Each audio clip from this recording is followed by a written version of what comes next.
Hello and welcome to the Melodology podcast, celebrating the unsung excellence of melody makers. My name is Arthur Breur. I am your host. I absolutely love melodies and the amazing things that they can do, how they stick in our minds, how they can completely change our day and our life in some situations. And today I have a very special guest. I am very excited to have with me composer Kevin Day, an American whose music has been characterized by propulsive, syncopated rhythms, colorful orchestration, and instrumental virtuosity. Composer Kevin Day has quickly emerged as one of the leading young voices in the world of music composition today, whose music ranges from powerful introspection to joyous exuberance. Kevin Day is an internationally acclaimed composer, conductor, and pianist, whose music often intersects between the worlds of jazz, minimalism, Latin music, fusion, and contemporary classical idioms. Day serves as the vice president of the Millennium Composers Initiative, a collective of more than 120 composers from several countries around the world. Day is currently assistant professor of composition at Wilfrid Laurier University in Waterloo, Ontario, Canada. He is pursuing his DMA in composition from the University of Miami Frost School of Music, where he studies with Charles Norman Mason, Dorothy Hindman, and Lansing McCloskey. He holds an MM, Masters of Music, in Composition from the University of Georgia and a BM in Performance from Texas Christian University. He is an alumnus of Kappa Kappa Psi National Honorary Band Fraternity and Phi Mu Alpha Sinfonia Fraternity of America. Welcome to the Melodology Podcast, Kevin Day. Super excited to be here and very, very happy to get to talk about what we are today. So I appreciate the invite. Oh, absolutely. Yeah, a fantastic resume here. I left out 2 whole paragraphs of your resume, but just to speak about your music, yeah. I've had the opportunity to hear some of your music actually in concert at the Midwest Clinic, and I've heard a lot of your other music online. Your music is exuberant and colorful and just, in some cases, just outright fun. So it's really a pleasure to have you here. It's been great talking to you. I'm not quite sure where we first met. I'm not sure if we met at Midwest Clinic while you were playing jazz or playing with a group, I believe, a couple of years, like 3 years back, or if we had met on social media first. I think we were actually introduced through Quinn Mason, my colleague, because Quinn had told me about you, and then Midwest, I think this was 2018 or 2019, is when I walked up to you and I was like, "Hey, my friend wanted me to introduce myself," and so Quinn was the one that connected us. So. Yeah, I remember it was definitely Quinn that connected us, but I wasn't sure if we connected there or if we'd already connected online by that point, because for me, online Twitter community, new music community online is just a really amazing and supportive group of people. I, of course, connected with Quinn through the MuseScore community, and MuseScore is the free music notation software that we actually use on the podcast to show the music, and that I use for all of my music notation and music scoring. Again, technology and the interconnected world that we have here I think is a fantastic thing for new music and for new music people. Yes. Kevin, what are your first memories of music and melodies? It would have to begin with, honestly, my parents. That's kind of how I got into or saw what music was and heard melodies and all this. My parents were avid musicians growing up. My dad was a hip hop producer in California. My mother was a gospel singer in West Virginia, and so they got married, had me, and then moved to Texas from West Virginia. So the music I grew up with my parents, that was my first time hearing music. And so they would bring me to their rehearsals, whenever they had choir rehearsal or whatever, and then they would play music in the car all the time. They'd play music at home all the time, but this music ranged from gospel to jazz to R&B to rock to all sorts of things. And so that was my initial contact with music. And from being a kid, there was sort of this natural curiosity about what is this? Like, how do you make it? And, my mom would tell me when I was when I was a toddler, I would try to sing back what I was hearing. Like, so they would be singing in choir or whatever, then I would try to sing back, what I was hearing. So I always had this natural curiosity. So yeah, that my first contact with music and melody was through my parents. And do you have any particular melody from your childhood that stands out as a favorite from when you were a kid?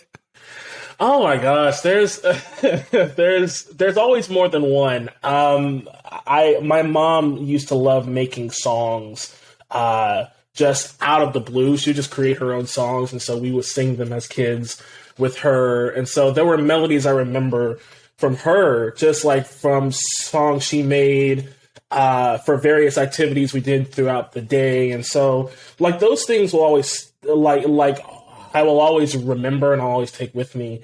Even now, I still remember those. And so those melodies, and then really there's a lot of gospel melodies from, my dad playing tracks for me at home. And so just kind of listening to that stuff too. So no, it's like there's many melodies up here. And it's like the older I get, it's like sometimes I have to be reminded a bit of what those are, but then I'm like, oh yeah, I remember that from, whatever. So no, I mean, I love, melodic music, and I love like just hearing more of what people come up with. I mean, I think it's really interesting.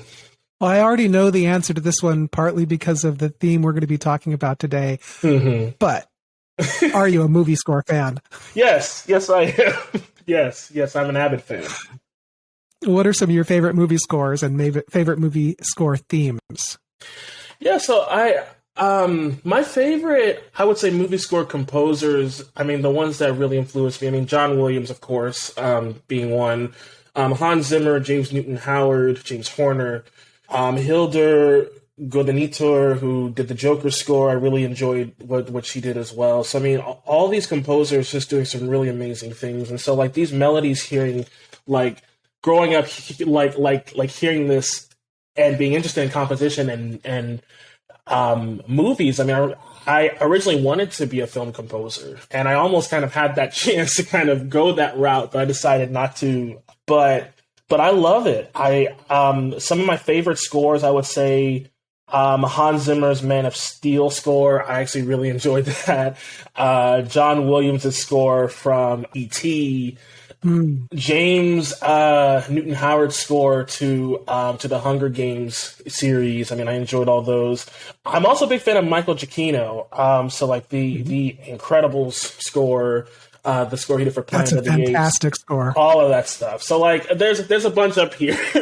But yes, I love when I go to movies now, it's like I'm automatically drawn to the score, and it's really captivating to kind of be listening to that and then also seeing what's happening on screen. Oh, absolutely. Well, and to me, the amazing thing is then listening to the music away from the screen and being able to live the experience again when the music is done really well.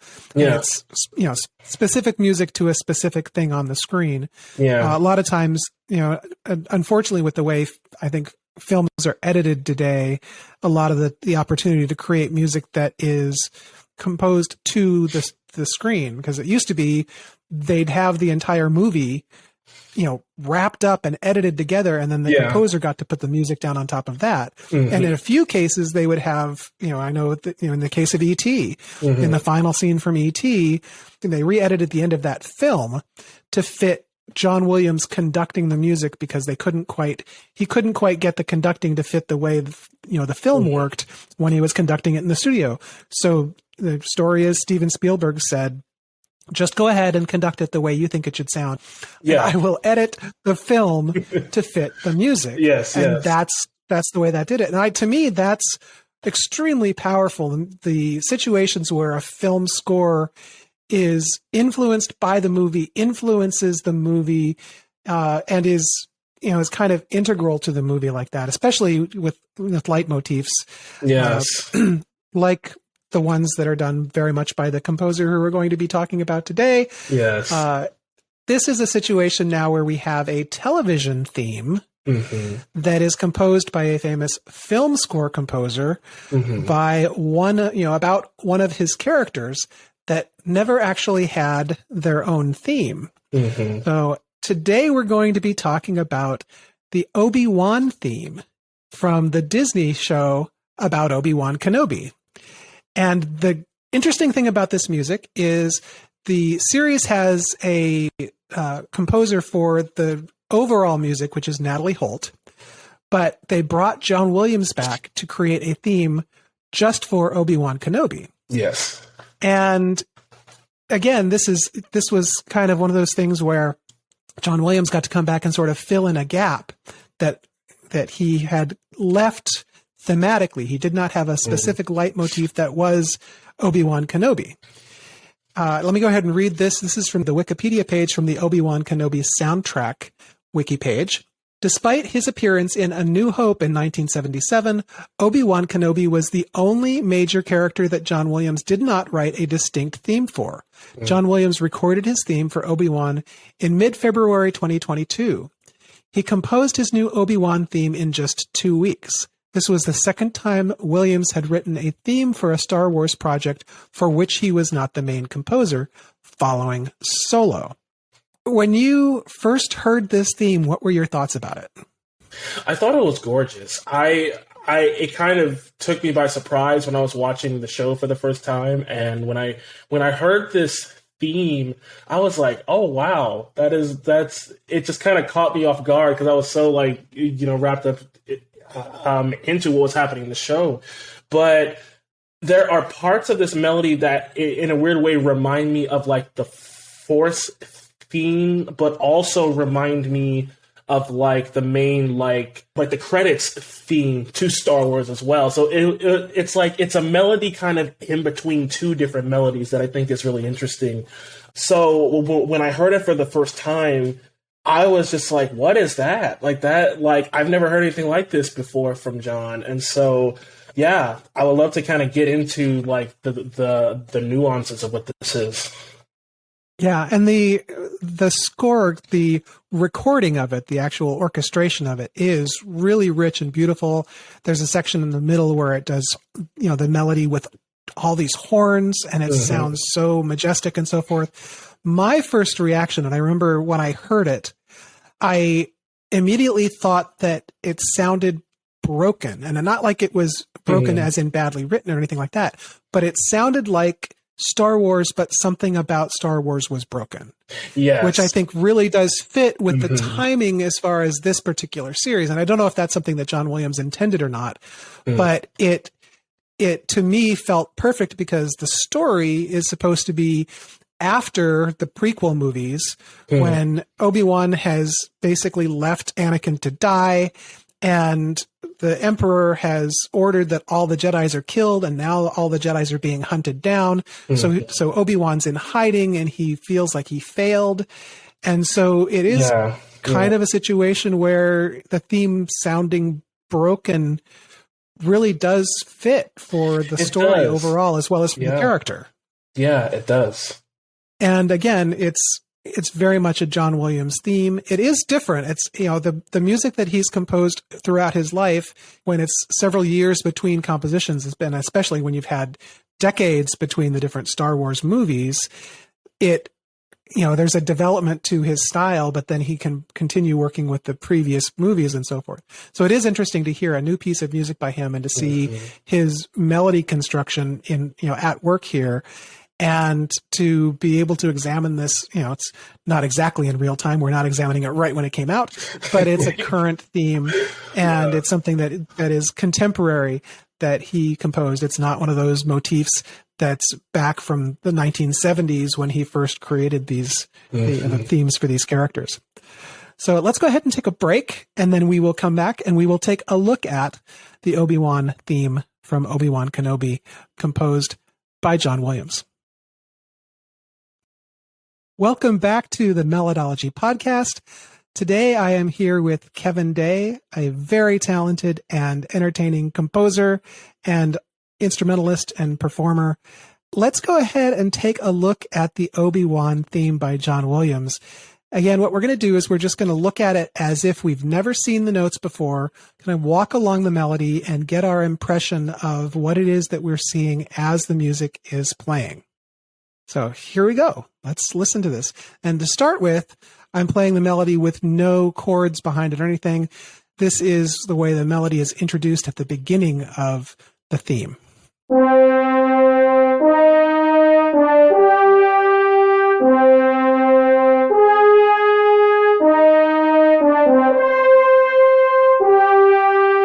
What do you see with the melody so far? So with the melody, what I think is interesting about this is, it's in this like C natural minor tonality. What I think is interesting is beginning with this, and then as it goes on, is he's emphasizing A flat a lot in this melody. The way he's emphasizing it is coming through these interval choices that he's using, especially like in measure 2 going into 3, having a perfect fifth go up to a perfect fourth, and then sort of doing the same thing in like the fourth measure where he's going from the C down to G, the perfect fourth as well. So there's a lot of parts to this melody so far where it's like he's using these intervals in sort of non-linear ways in a lot of sense. So that's kind of what jumped out at me. Yeah, and this first phrase is definitely a rising phrase. And you mentioned it, it feels like it's kind of in between two themes. Mm-hmm. So it sounds like the original Star Wars theme a little bit. Mm-hmm. And it sounds a little bit like the Force theme. The Force theme starts out in minor like this. Although the Force theme, when it has anything to do with the 4 chord or that 6th note, mm-hmm. it's a raised 6th. It brings right. hope and joy kind of there. Whereas here it's staying entirely in a minor scale. Mm-hmm. It's interesting that the 3rd and 4th measure repeat that dropping perfect 4th mm-hmm. pattern. Starting out with the perfect 5th and going up to the perfect 4th. And it kind of does raise up, we're at the part of the phrase here where it's rising part of the phrase. Halfway through the overall first part of the melody. Actually, this is essentially halfway through what the entire melody is. Because in this case, because it's a theme, it isn't necessarily in a song format or in a kind of a longer melody. It's intended to very much be sort of a motivic theme. When you see a lot of film scores, when you have a character that has a theme, very often it is just a few motifs, a few just patterns of notes that create the music that's that character's music. Mm-hmm. In this case, from what I'm seeing so far, we have a 2-beat pattern with, or a 3-note pattern that is in the first measure, and then 2 notes in the second measure, 2 long notes in that second measure, and that kind of repeats. And again, the first time I heard this piece, when I say I thought it sounded broken, the reason is on that first measure, because it goes from C up to E and then down to D. Mm-hmm. If this had been a theme from the original Star Wars or from the original Star Wars trilogy, you would expect that D to go all the way down to C before it leaps up again to G. Uh-huh. And it doesn't. It goes a half step down and then jumps up. Mm-hmm. And that to me makes it kind of feel like it's like something is broken in the character that it's expressing. Something's broken in the situation that it's expressing. Yeah, and in the first 2 lines of this, I mean, as you described, like the first line is rising. So it's going basically from C4 all the way up to C5. Then in the next line, it's going down, which I think is really interesting. Right. So there is this motion of rising, and then also this part where it begins to come down. All right, I'm going to play from the very beginning, and we'll go through the whole first instance of this melody.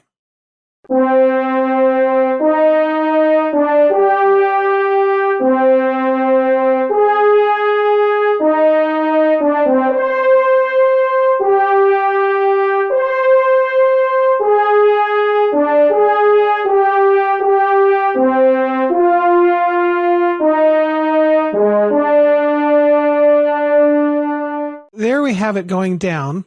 I find it interesting. The intervals are kind of contracting as they go up here. If we look at the second measure, third measure, fourth measure, you've got it dropping a whole fifth, then dropping a perfect fourth, then again dropping a perfect fourth, a third up from the one before. And then the fifth measure, you have it dropping a third. And if you want to even take that farther, you can look in the sixth measure and you have it dropping a second.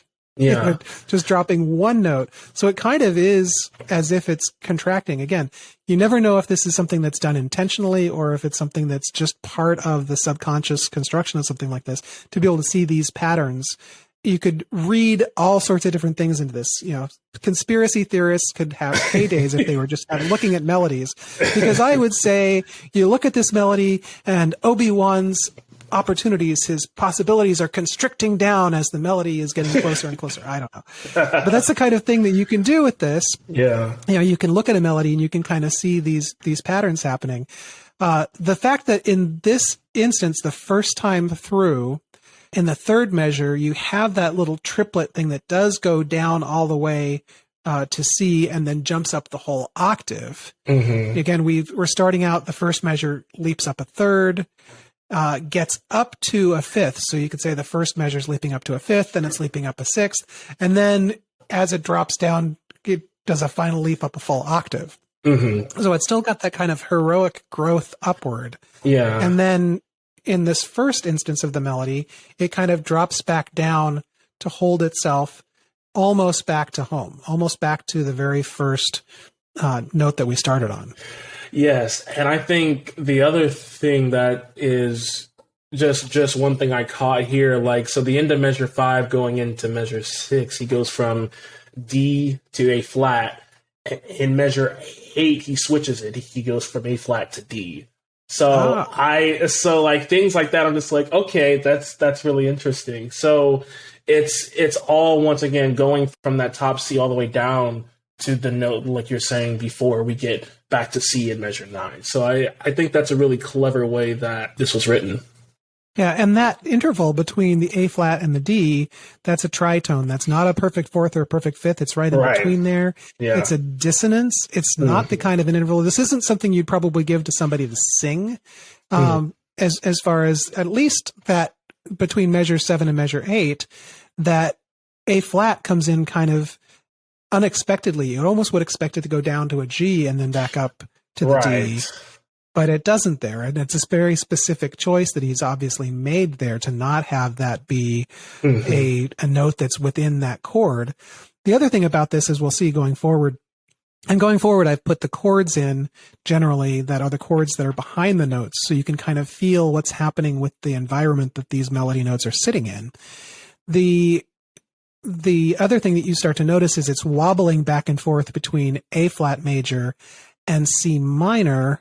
And yeah, so it's going from sort of a hopeful sound to a sad sound, which again, I think beautifully fits the character and fits the situation of the character in this specific show, where it is after all the Jedi have been ordered to be killed. So Obi-Wan is running, he's hiding, and it's before A New Hope. So it's in this situation where the character's kind of broken, the situation's kind of broken. There's this sort of memory of hope, but things are melancholy. So that alternating back and forth between those two things is, and actually this should be, no, it is. Now that I'm looking at it, I'm remembering in the chords, he switches back and forth between A flat major and C major for the chord. So you've got these minor notes. The melody is entirely minor notes, but the chords, when you're not playing the third of the chord, the middle note of the chord that defines the key, when the notes of the melody don't play that note is it's a major third. But when you're outside of that C chord, you get that minor third again. So it's really kind of an interesting trick that he's doing here, where he's using a minor scale, but he's managing to put the major chord where you don't have the third on that major chord. Right. Yeah. As far as the melody. So let's go ahead and play. I'm going to bring us up here to the second version. This is in the theme. It plays again now with chords behind it, and it actually plays this kind of two different ways, and we'll discuss each different way that this plays. I'm going to play through the whole melody, this version of it, and we can see how this sounds, both with the chords as well as the slight variation that John Williams does with the way that the notes work at the end of this part of it.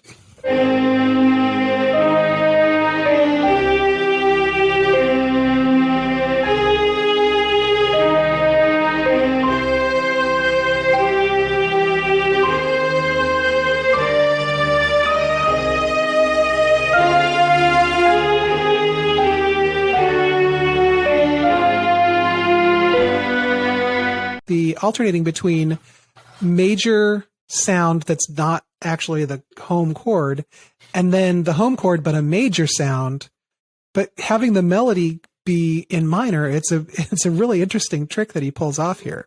Mm-hmm. Yeah, and I really one change as we see in whenever the melody comes back in is the triplet that happens in the third measure of the melody is no longer there. And so he instead simplifies it to where it just goes A flat, then to E flat, and then the octave jump between the C's. And so that's one thing I actually didn't catch like the first time I listened to this, because I thought maybe he repeated the same way, but no, it's actually very different. And then the second line, honestly, like measure 13 to 14 is like my favorite part of this, because I've never heard this chord progression before. Like, I was just like, how does this work? And so, like, measure 14, this beautiful melody where the strings, play the E flat on this A flat over C chord and then jump down to the F. I just think that's just, I don't know where that came from, but I was very blown away when I heard that for the first time. Yeah, and in this case, so what happens the first time the melody plays through, when you get to that F, it drops down. Mm-hmm. It drops down a seventh to get to the F. And I think that's really interesting because when I first was looking at the notes, my first thought when I saw the melody go up to the E and then down to the F is that's, our subconscious still knows that an F is actually higher. It's the next note up. Mm-hmm. So internally, we know that actually is an ascending thing, but for it to drop all the way down, we hear the melody dropping. But the actual arc of the notes goes C, D, E, F. So we can hear that on some level, but at the same time, the melody drops down. It drops down to the low F, goes up a little bit, and then goes back down, ends on the leading tone of the scale, just ready to go ahead and start back in, either starting back at the melody or starting this theme, which we're not going to look at here, but it has a couple of different rhythmic patterns and drone sort of patterns that establish, I think, the drama and the tension of the environment for this particular story. And the fact that it, the second time or later time that you hear that melody, it goes up and it goes C, D, E, F upward and then drops down, gives it much more power the second time you hear it because it's the same note. It's just instead of dropping down that almost a whole octave, you go up that one little step to get to that next note up. Yeah. And that is the highest note of the entire theme. Mm-hmm. It's not as heroic as if it made it all the way up to the fifth of the scale again, or somehow leaped up another octave. I mean, you're going to have a 2-octave leap at that point. But if it had gone up to the G, you'd possibly have sort of a more heroic, more established sound there. But again, that's not really the thing that we want to have with this theme, because the character, while he is heroic, he's still in the situation where things did not go the way that he wanted them to. Yeah.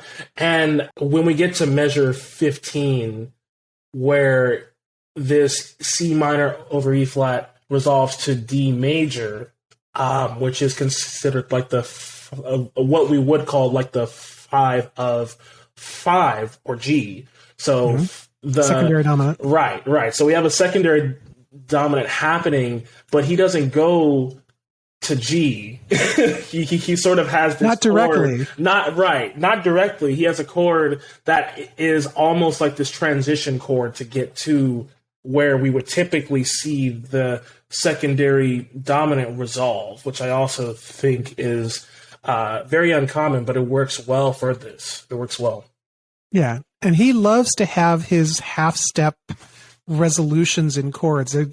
All over his music, you'll have a situation where the bass goes down a half step, or the chord itself slides down a half step.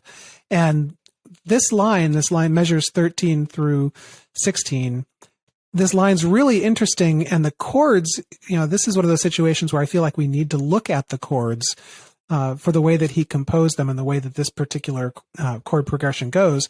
The bass, the bottom of the chords, steps down and back up. So it goes E flat down to D, down to C, up to D again, up to E flat, then to D. And so you've got this kind of rolling up and down motion that's suspended, underneath the melody, and the melody's floating above these notes. And the other thing to notice about that is the bass line is going down by steps as the melody is going up by steps. Yes. So the melody and the bass line are kind of going in opposite directions in this particular stretch, which, this is the Melodology podcast, so we're talking about the melody notes, but it's so worth it to look and see how the harmonies behind a melody can also affect the melody itself. And in this case, it's contrary motion between the bass and the melody itself, as we're in that particular spot right there. Yeah, and what I think is really fascinating is, once again, we go back to the end of measure 5 into 6, where he has the D to A flat, and then later he goes from A flat to D, and then in measure 15 he goes from D to A flat, but this time it's in the bass as opposed to the melody. I just like that those patterns are just really interesting.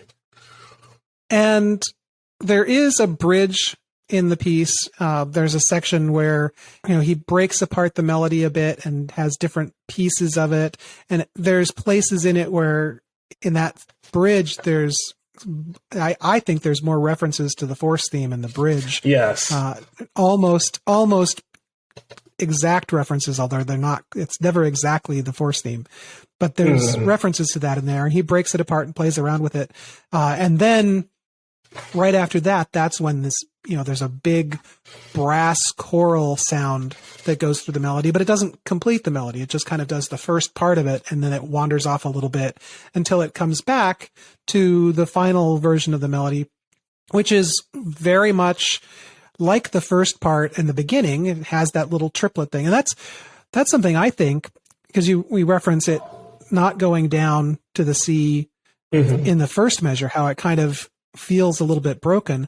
I feel like that triplet very much is a little bit more of a reference to the original Star Wars theme. Yes. As well as to the Force theme going all the way down and then leaping up and gradually leaping up more and more. And in episode 7, when Tony Manfredonia was on and we talked about the Force theme, there was this kind of constant leaping up higher and higher and larger and larger intervals, which really does happen in this theme too. We do go kind of up a third to a fifth, up a sixth, then leap a whole octave. And in this case, then, when the melody, the second and later times that the melody repeats, you have that rising up above afterwards. Now, this time, when the melody repeats, it goes down again. Yes. So it doesn't go up to the high F in the later repeats. It drops down from the high E flat down to the C. So I'm just going to play the very last time, and this is just melody with the string chords. I'm going to play the very last time the melody is repeated, and it basically ends out on a couple of long notes and changing chords. But let's go ahead and listen to the final version.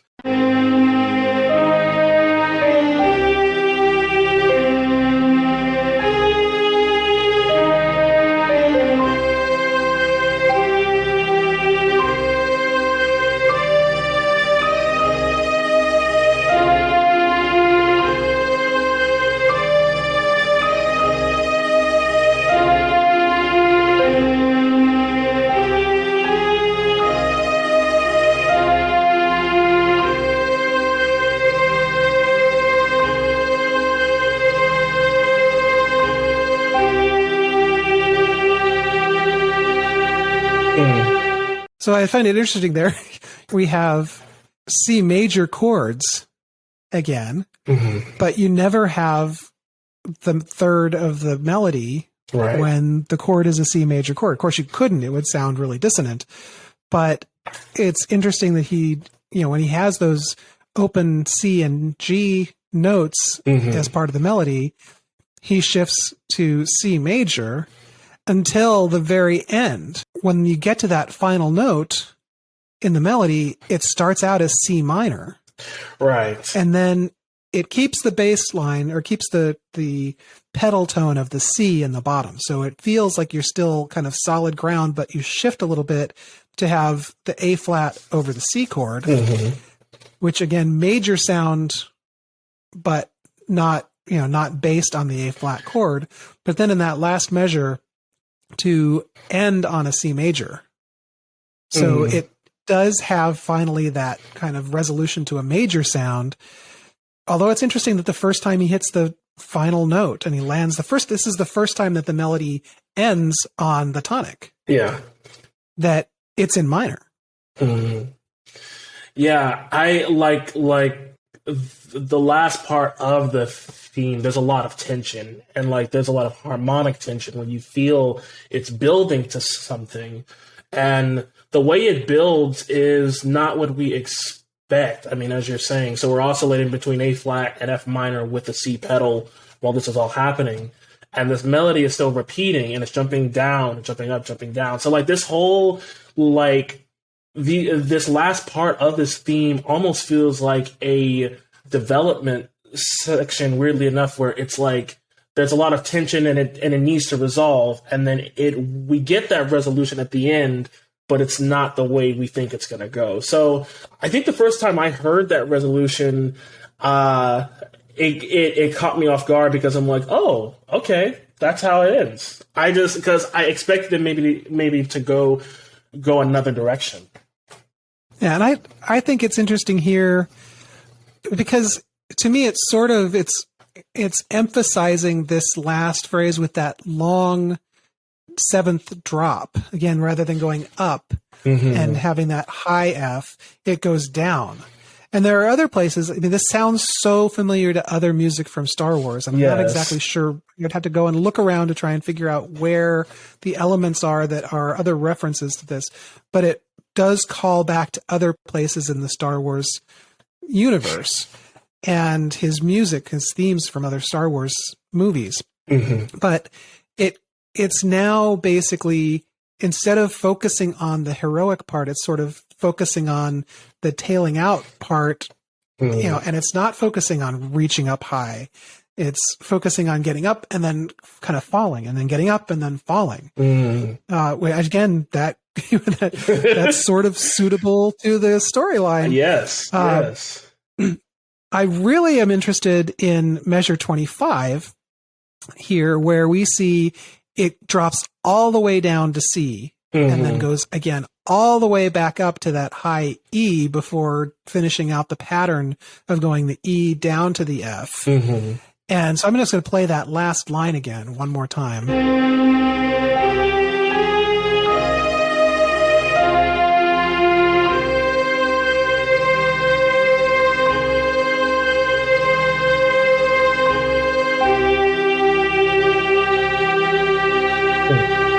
Now that to me still sounds heroic. Yeah. And I don't know if it's, again, we've talked about the major fifth being a heroic interval. And so we've got the major fifth between that A flat and the E. And so maybe that could be where I'm feeling it sounds heroic. Maybe it's because in the whole rest of the piece, the farthest we've leapt is an octave. And in this case, we're going from C all the way up to E, an octave above, just in one measure.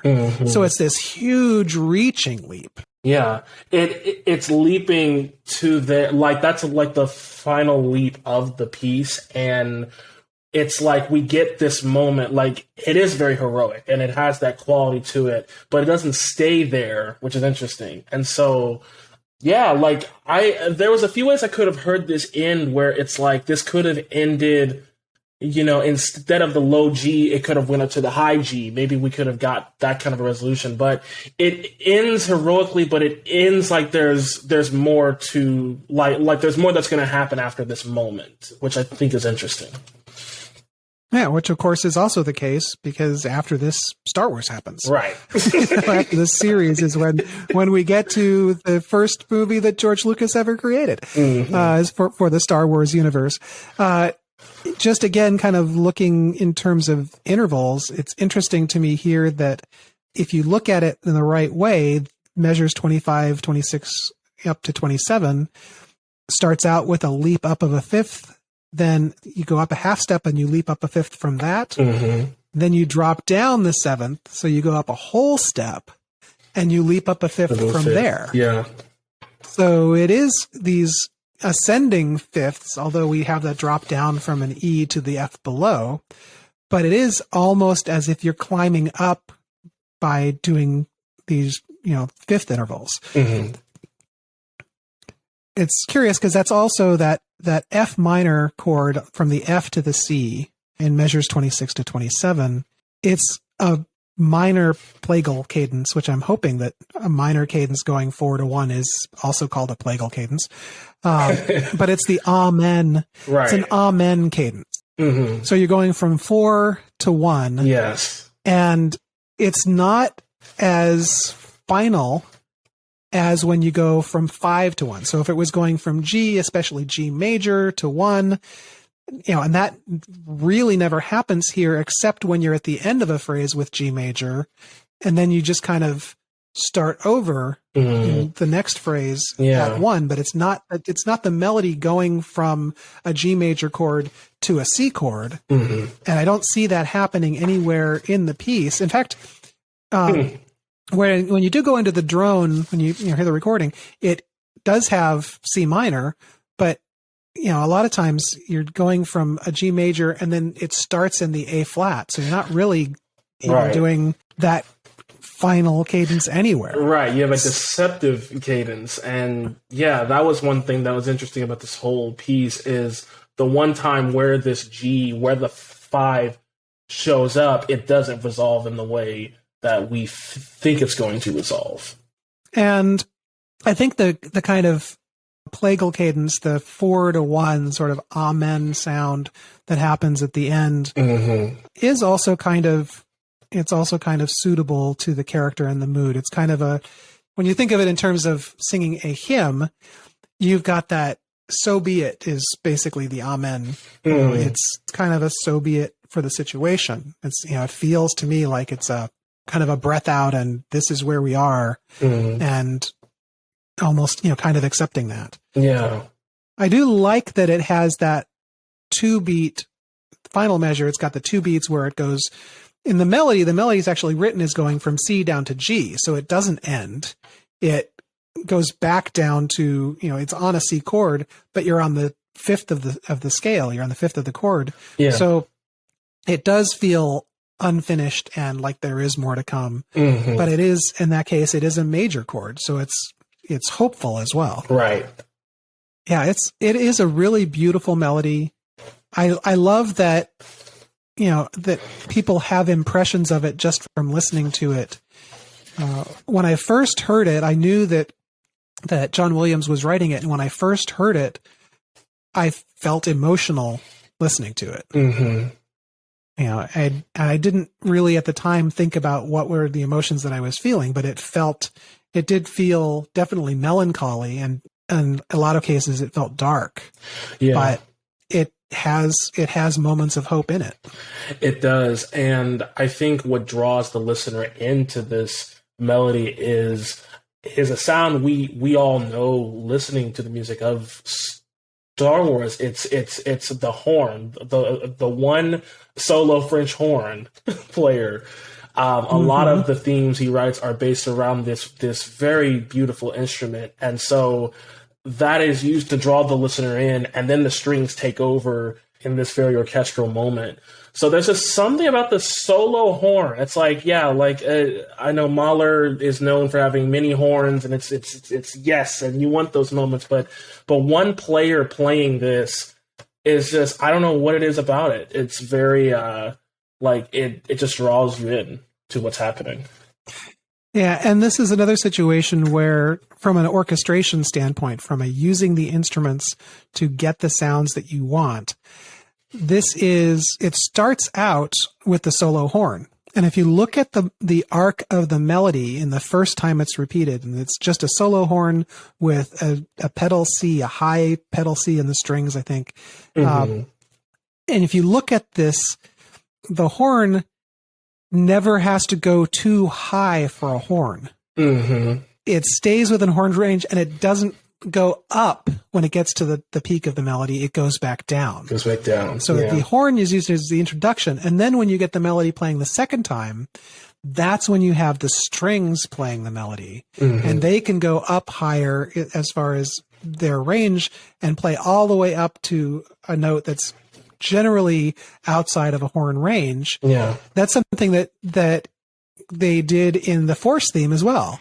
You get the French horn playing up to a certain point, and then when it goes really ripping high, you've got the whole orchestra coming in. So it's basically taking the baton from the horn and running up farther up the scale to be able to get to where the melody needs to go, even though the horn all by itself can't go that high, and you wouldn't want it to. Your eyes would bleed.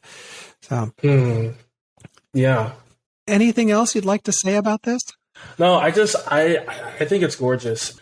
And it was a melody that I wasn't maybe I just wasn't expecting this melody to go with Obi-Wan, but it like you're saying, after watching the series, and each time this theme came back and how it interacted with the scenes, I mean, it makes total sense. Yeah, it feels part of the same universe. It feels, I mean, I don't want to use the word derivative because that makes it sound bad, but it's derivative of the other music that John Williams did for Star Wars. He used elements from the other themes, and he used techniques and intervals and so forth that are in the other themes, so that it is very much part of the same musical language of all of his other Star Wars themes. And again, who does this better than John Williams? John Williams is the movie score theme, master of our time period. And it's wonderful that he is still creating music, and that he's been able to score every single one of the main 9 Star Wars movies over a period of decades. Being able to do that is just fantastic. All right. Unless there's anything else you can think of to kick on this dead horse. No,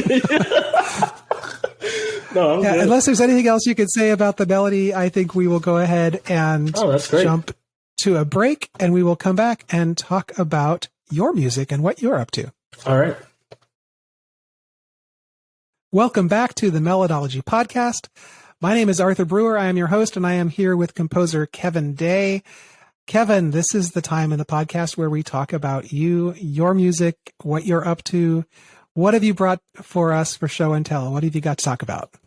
Yeah, so I have 2 pieces. One is a piece that kind of took off in the last couple of years. It's called Ignition. And this was a piece that was originally a tuba euphonium sextet composition, but I received a call to write something for the Boston Symphony Low Brass, and I ended up taking this piece and rescoring it for them for the quartet. And so they did the premiere at the Tanglewood Music Festival in 2020 when it was all virtual and we were in COVID. And so that video has since taken off in a huge way. And so I wanted to begin with that because this music is sort of inspired by John Williams in a lot of ways. It has like this film score, like epic kind of sound to it, and so that's what I wanted to communicate with this piece. And so of course, I mean, they did a really spectacular job with it, and very happy with how it turned out. I had no idea how this arrangement of this piece was going to turn out because I had to cut out a lot of notes. If you know the tuba euphonium version of this piece, there's a lot of wiggling going on, and so I had to cut out a lot of those notes and get down to the meat of what this piece is. All right, well, we're going to go ahead and listen to that now, and then we will come back and we'll talk about the music.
right. So tell us about creating this piece of music. What, you mentioned it was inspired by John Williams. Tell us about the music itself. Yeah. So growing up as a brass player, I played tuba and euphonium when I was in the band and orchestra. So when I listened to movie scores and things, I always gravitated towards the brass. And so John Williams has a lot of moments in his music where it's these like really impactful brass moments, but also really pretty brass moments as well. And so with this version of Ignition for orchestral brass, I really wanted to highlight these two very different characters of, I think, Williams's music. And so there's a part in here at measure 101 that we'll kind of talk about where essentially the low brass has this like moment where all four of them are playing this very intense passage. So it's like like, so it has like this like very like fanfare quality to it. But how this begins is with the three trombonists sort of trading off with these triplet figures, but where they land, which I think was interesting, is some of them land on D natural, some land on D flat. And so it's supposed to be this really crunchy intro to what happens at 103, where everyone just goes pedal to the metal, furioso, as I put. And so, but that's like the low brass moment. And so there's a lot of callbacks to like, one of my favorite pieces to play in orchestra was Pines of Rome as a tuba player. And so there's a moment in Pines of Rome where the low brass sort of have this moment. And this happens in a few works of the orchestral repertoire. So 103 to like 108 was this moment where like they're all playing the same part in octaves. So, and in particular, 105, they're spread out over multiple octaves where the alto trombonist even gets to play very high for their instrument. So this is really my favorite part of this piece, 101 to 108.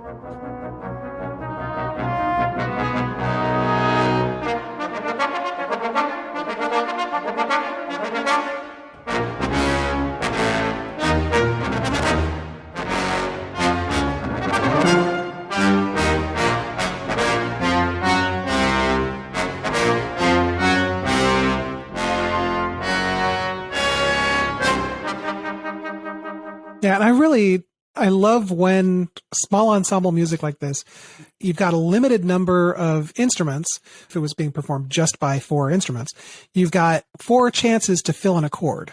Mm-hmm. And what can you do with those four notes to give the biggest chord and get the most harmonies that you can get in there? And I really love it when all of a sudden everybody is playing exactly the same thing. Yeah, so like that was more on the extreme kind of aggressive part of what this piece is.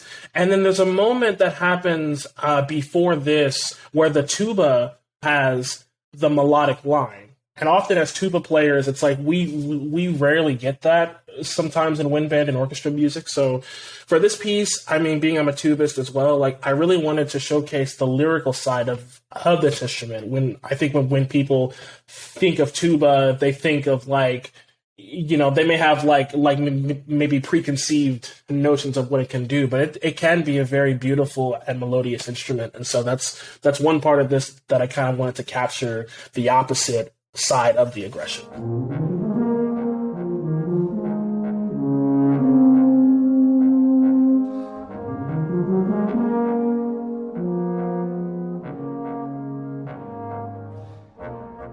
I think as a composer myself, I like being able to give somebody a fun piece to play, even if they aren't necessarily the part that always gets the fun stuff. Because with tuba, it's a bass instrument, so it's you just expect it's going to be the foundation of the entire piece.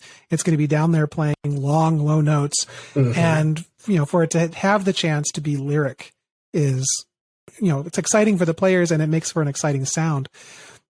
Just as an aside, there's a spot in one of my favorite soundtracks the Star Trek II Wrath of Khan soundtrack. Mm-hmm. There's a scene when they're finally getting towards the end of the story. They're fleeing from Khan, and there's a section where people are talking in the film, but there's also music in the background, and there's a melody playing in the background. And this is a tricky thing with film scores because you have to be able to hear people speaking. People speak in the middle of our hearing range. So you can't put the melody in the middle of our hearing range. And at that one spot, the main theme is being played by tuba and piccolo. And it's playing parallel like that. Yeah. So you can hear the melodies there, but you also hear the people speaking, which I thought was a brilliant orchestration. I don't know if James Horner did that orchestration himself or if he had an orchestrator for that. I know he had an orchestrator working on the film with him. But that particular choice to be able to play a melody in a piece like that when people are talking, it's very challenging for the recording mixers, but it proves that somebody, is really thinking about what you can do with instruments to be able to have the music do that. Exactly. This was kind of like an orchestrational experiment in a lot of ways, because once again, I'm going down from 6 parts, tuba euphoniums, to 3 trombones and a tuba. So there was a lot about orchestration that I think I learned with this piece, and of course getting to work and to hear this with like the BSL low brass just kind of opened up like what I thought was possible. And they've got just fantastic players too. Yeah. Which had to be really exciting to hear a piece performed with absolute professional players, who really can stretch their instruments. Yeah. Anything else about Ignition? No, I don't have anything else. All right. We also have a piece that you brought called Unquiet Waters. Tell us about Unquiet Waters. So this was a saxophone and piano piece that was commissioned by my friend Jordan Van Hamert, and this piece is called Unquiet Waters. As this piece is more so sort of like a portrayal of kind of how my mind works in a lot of ways, where I have a lot of like my mind moves very quickly, and so it's a piece about trying to calm the waters that just won't calm. And so it's this idea of sort of how to deal, or how I'm trying to deal, I think, with anxiety in a lot of ways. And so this second movement is called Still, because I'm trying to still it. I'm trying to breathe deeply. And there's a moment in this movement where things just completely get out of whack, and everything I was trying to do, it just gets quicker and quicker and quicker until now I'm thinking about a million different things at once and then trying to calm that down. So throughout this piece, there's a lot of really quick gestures. There are moments of calm, and it's like they're trying to fight against each other in a lot of ways. And so I want to show this piece too, because this recently was orchestrated. I was able to do a wind band orchestration of this for my friend who recorded this, which was Nikki Roman, who did a wonderful job with pianist Casey Say, and they recorded it last year, I believe, and then we did a wind band orchestration of it that was actually supposed to premiere this year, but got canceled because of COVID. So NASA has been rescheduled to next year in Mississippi. And so that is when the world premiere of the orchestration of Unquiet Waters will take place with Nikki Roman. All right. Well, let's go ahead and listen to Unquiet Waters, the second movement, Still.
So tell us about this piece. Tell us about the composition and what went into creating this movement.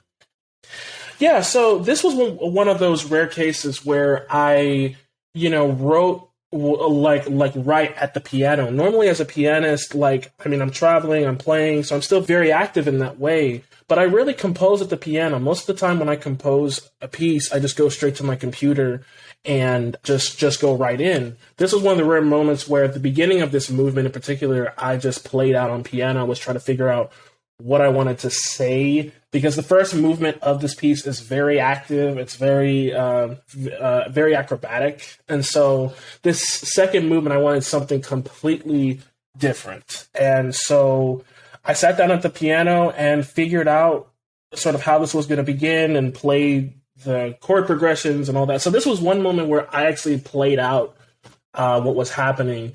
And then the melodies that happened in the saxophone kind of came naturally after that. So that was my process for this, which is kind of rare once again, because I normally don't compose at the piano, but I'm glad I did, because I think with this I was able to kind of mess around with okay, what if the saxophone played this while I did that, and so on and so forth. So I kind of wish I could do that more. I wish I could do that more, because I actually really enjoyed that process. But kind of getting into where we are here, letter E, like I said, this is the moment where things are ramping up, things are building. The calmness that I was trying to keep is now getting, it's getting crazier, it's unraveling, and it gets to this moment where the saxophonist is just going crazy. And they're playing these very circular gestures. Crazy.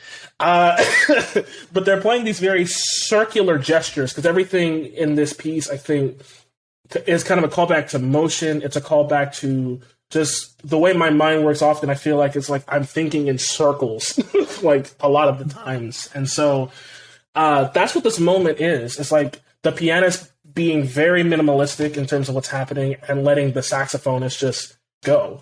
And so this happens for about a couple of pages where the saxophonist is just playing in this way. They're not breathing. They have to circular breathe. If not, just like they're breathing. They're just not taking a breath in the music. Because if they don't breathe at all, they pass out. Yeah. Right. So I don't want them to pass. Which you have to be careful with wind players, because if they pass out, they don't play your music again. Right. And so, no, this was something I talked about with Jordan, and I talked about with Nikki, to make sure this is something that they could do. And of course, there's an optional thing in the notes where you don't have to do this. You can try to figure out how to make this happen without that. You could take out notes. That's not going to offend me at all. But it's this idea of circular motion. And so that's kind of what propels this moment to where things begin to slow back down until we reach this moment once again where we're trying to have this calm. So that was really the process for this movement. Is I sort of saw it as this arc where it's we begin kind of here, we're rising up, there's this moment, and then we kind of come back down at the end. Yeah. And there's a couple different things. One, for people who are not familiar with wind instruments and what circular breathing means, it's possible for some wind instruments to be able to breathe in and out through your nose, but you're keeping the pressure on the instrument in your mouth. So you're able to play notes continuously, even though you're not actually pausing to take a breath to interrupt the phrase of the music. Like we have to, when we're singing, you have to take a breath between phrases. But it's possible to continue playing the notes over and over and over again without there being any pause. And it's to me, it seems like it's magic that somebody can do that. Mm-hmm. It's an advanced technique that people can do. The other thing I noticed about this particular part of the melody, and with the title of the piece being Unquiet Waters, it's a very wave-like motion going up and down in these really fast notes in that section. It's evocative of the sound of waves or the feeling of being on water that's moving up and down. Yes. With that just long line of 16th note triplets in the saxophone there.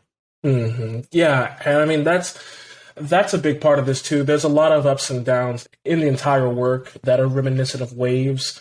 and sort of once again calling back to sort of the waters of the mind. Is like you're trying to calm things down, but there's always peaks, there's always valleys, and there's always waves. And so this piece, I mean, reflects that in a lot of ways.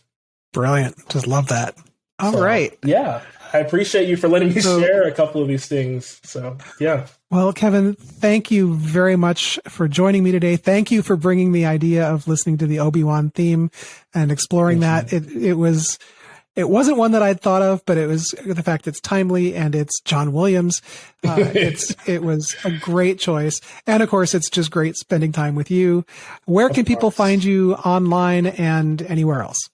Yeah, so you could go to kevindaymusic.com, and you could also find me on social media through @KevinDayMusic. So if you go on there, you'll find me on Facebook and Instagram. I do not have a Twitter, but you can find me on Facebook and Instagram for sure. So. All right.